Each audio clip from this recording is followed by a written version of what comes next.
Yo, what's up, peeps? Alright, so, hey man, nice to have you stopping by here. I'm gonna go over a game that I played, which was, to me, an extremely unique game, and the opponent was Zach on MTGO. Oh, that's not it. That's what I'm looking for. So, by the way, I'm definitely gonna go over the games you played. I'm probably not gonna go over my losses.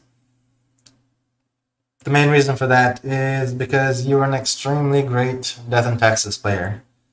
Like watching your last game against Affinity, you handled that pretty well.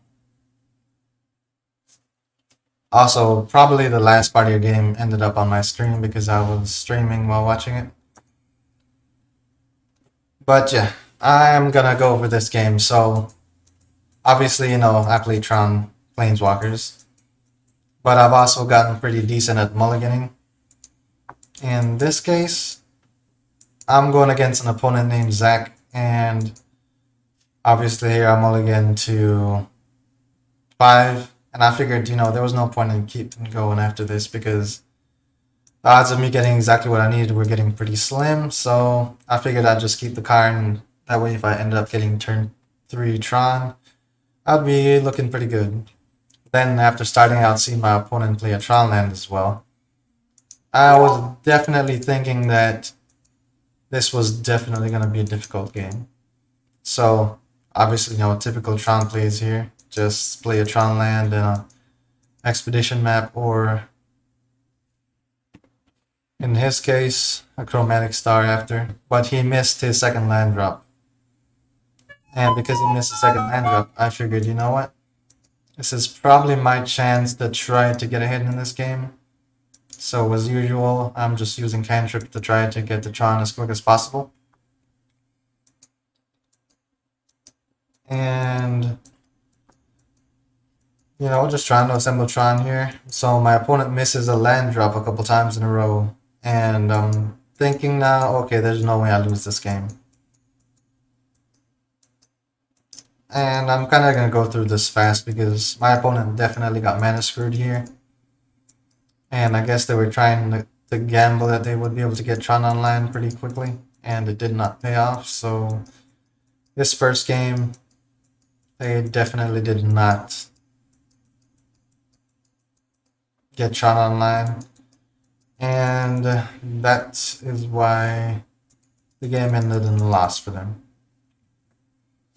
Now, where it gets interesting is game number 2.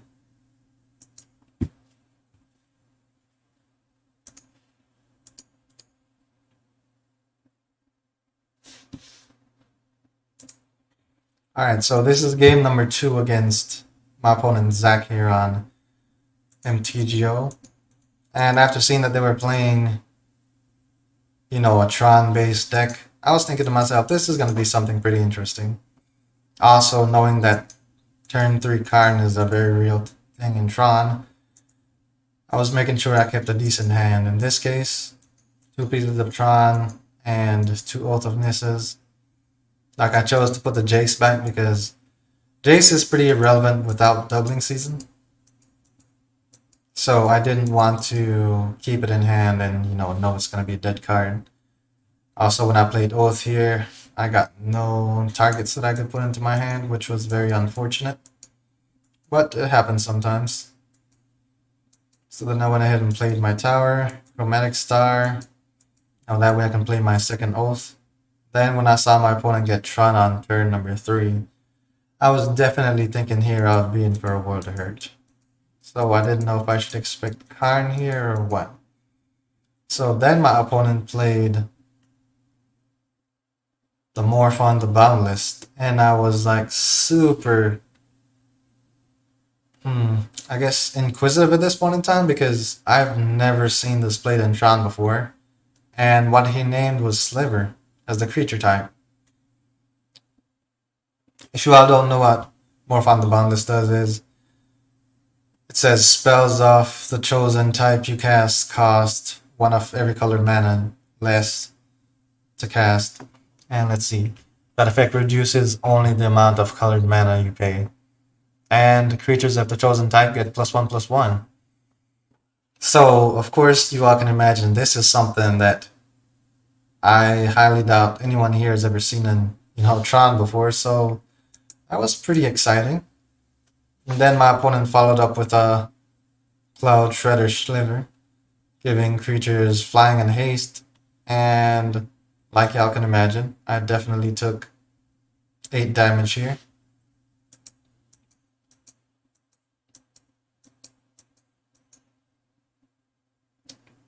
Then after cracking my star, I end up not getting a piece of Tron still.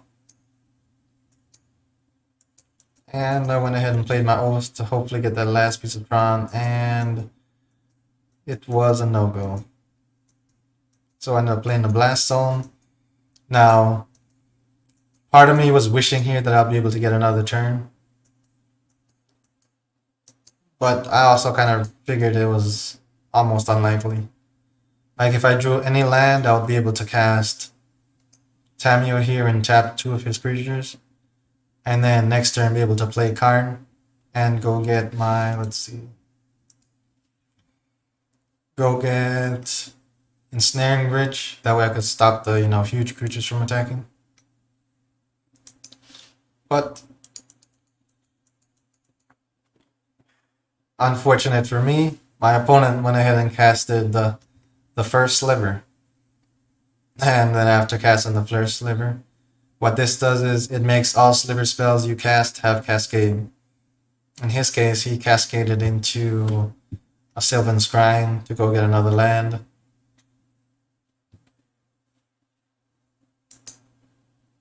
And then he casted Sliver Legion. And this one lets all slivers get +1/+1 for each sliver, for each other sliver on the battlefield. So yeah, like y'all can imagine here, I am pretty dead already. Then it cascades into a Pithing Needle. And like y'all can imagine, he chose Karn Great Creator here, so my Tamio plan to get out and get Ensnaring Bridge is definitely not going to work anymore. The only thing that could potentially be okay is to just cast Ugin the Spirit Dragon and exile everything with converted mana cost, I guess 5 or less. But the Boundless would still be alive, so that would definitely be able to deal a finishing blow and kill me.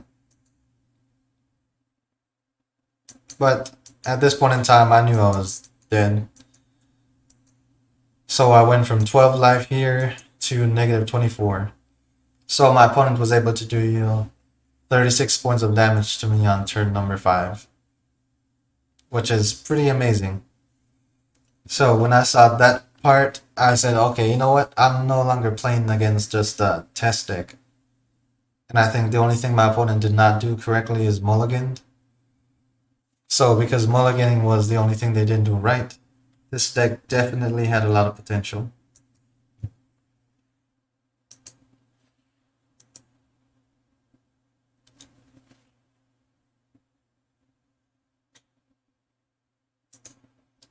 Alright, so for game number 3.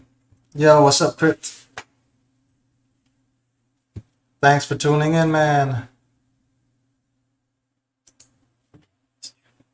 I played against my opponent Fist here in the chat. He's a pretty amazing Death and Taxes player. So after playing a couple games against him, I made a couple changes with my deck, and I'm pretty pleased with how they're going. And because I'm pretty pleased with how they're going, I figured, I'd hop on instead of just playing games offline and just go over some of the games that I played. Yeah, man. Hey, he rated me with the McRibs. I had to go try it. And you know what? I'm pretty impressed. You know what I mean? Just having a little bit of fun here. Like, community wouldn't be what it is if you couldn't, enjoy it and have a little bit of fun.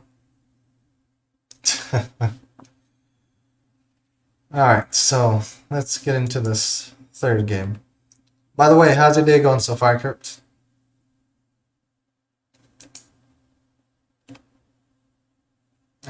third game.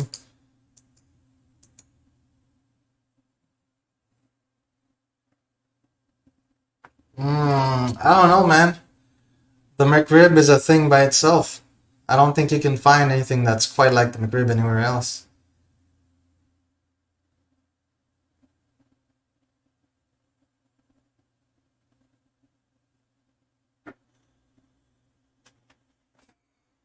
My IP upload was under. Dang, man, that's unfortunate. Yeah.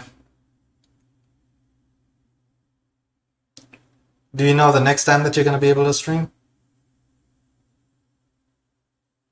And hey, if you can't stream, man, you just get on Magic Online and play a couple games and upload it to YouTube. I will definitely watch it. Okay. I'm looking forward to it. So, tomorrow or Friday? Oh, lucky for me, I'm off this week because I'm working from home, living the dream.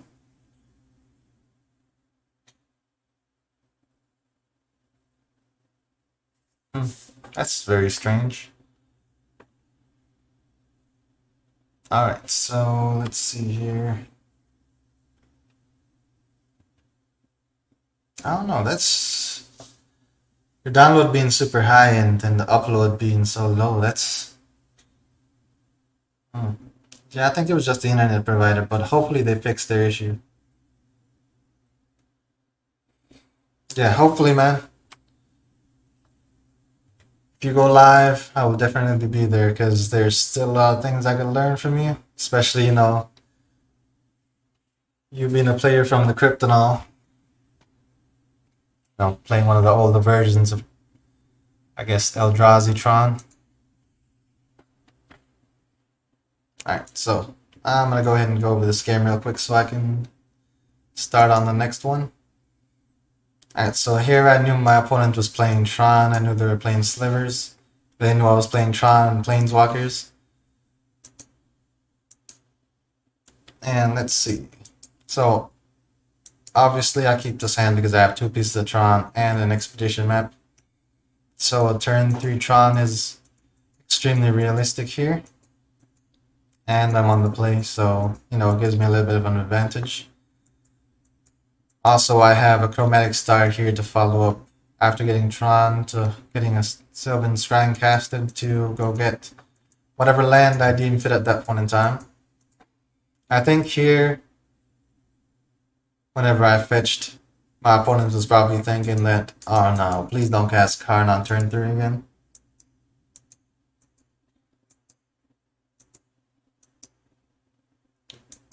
And I ended up drawing into Karn, so yeah, that was pretty lucky on my end. Definitely the best play you want to have if you're playing Tron. You get natural Tron. But after getting to that point, I saw my opponent cast Oath of Nissa. And with them playing Oath of Nissa, after we played the first game against each other, he was thinking about ways to improve his deck. And adding Oath of Nissa to his deck would definitely be something that improved it. So we had stopped after the first game. He went ahead and added Oath of Nissa. And then we went to go ahead and play this game. I did not use Karn because the game was so much fun. I wanted to see how much potential his deck had. Like, I wanted to see who could combo off first, if it was him or me. So I was just trying to see, when his payoff comes as far as being able to deal a lot of damage. After all, it's not a league or anything, so we're out here trying to have fun, doing crazy things with Tron. And I felt like there was also something that I could learn from him and how he was playing.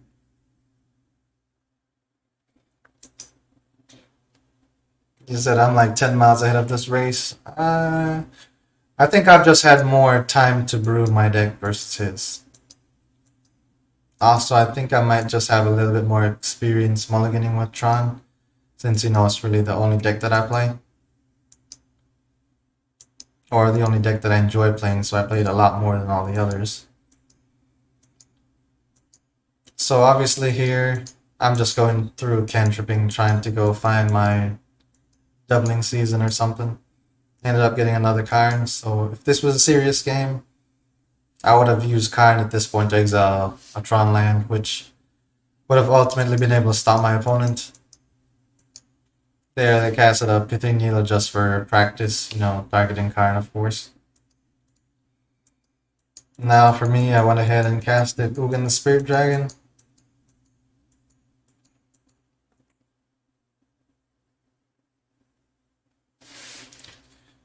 Yeah, so if this was a serious game, I would have been ahead of my opponent just because I'm playing the Tron Planeswalkers. Then when my opponent went ahead here and casted Chromatic Ori, I was pretty impressed because I know exactly how this card works, so I figured in the next 2 turns they'd be able to get everything they wanted started. And sure enough, there comes the first Sliver. And I decided not to use my Ugin to exile it or anything, just to, see how the damage plays out on my opponent's end. Then my opponent cycled this Sliver. I don't really understand why I cycled this Sliver instead of casting it, but it's their deck. It's their deck, and they probably know exactly why they do that. So here, this is when all the cascading starts. First, it's Boundless here into the Sliver Legion, which then goes into Sylvan Scrying. Or no, it was Boundless and Expedition Map. And then he casted the Sliver Legion, which went ahead and casted the Sylvan Scrying. And then the Cloud Sliver afterwards for another Expedition Map. So obviously here, my opponent was playing the exact shell that I'm playing, which is, the Tron Green, the Green Tron engine. Then I went ahead and used Mugen's ability just to see if I could find a way to close out the game, but unfortunately I don't. Like, the goal would be to get doubling seeded on a Planeswalker, but because I had done a little bit of tweaking with my deck, I ended up getting no Planeswalkers, unfortunately. And while I did get the option to choose either Jace, Cunning Castaway for, infinite Jaces and infinite 2/2s, it wouldn't have saved my life because my opponent's Slivers have flying. So the best call I could do there was to take Karn, and that's it. Oh, nope, I guess I still kept playing at this point. Granted though, oh yeah, I think my opponent just wanted to see my deck combo off, so like y'all can imagine, getting a planar bridge and getting Samatha tested to start my combo off is how I finished this off. And yeah, that's pretty much game, but my opponent obviously has a lot of things that they can improve with their deck. And I'm quite honestly impressed with it, and I'd like to see where it goes from here. So I'll definitely be keeping in contact with Zach. Maybe play a couple of games against each other in the future. But I would say they're definitely off to a great start, and knowing that they end up with the same engine that I'm using pretty much puts us in the same position of we're gonna have to play against opponents the same way. Like what I was suggesting to him was having the turn 3 Karn Liberator payoff was so good that he might go ahead and just play 4 copies of it. And maybe play Karns as well. So I think total the amount of cards that he would have left to play with in his deck is like 15 or 20. But if he plays the right slivers, then it should be able to work together very nicely. Alright.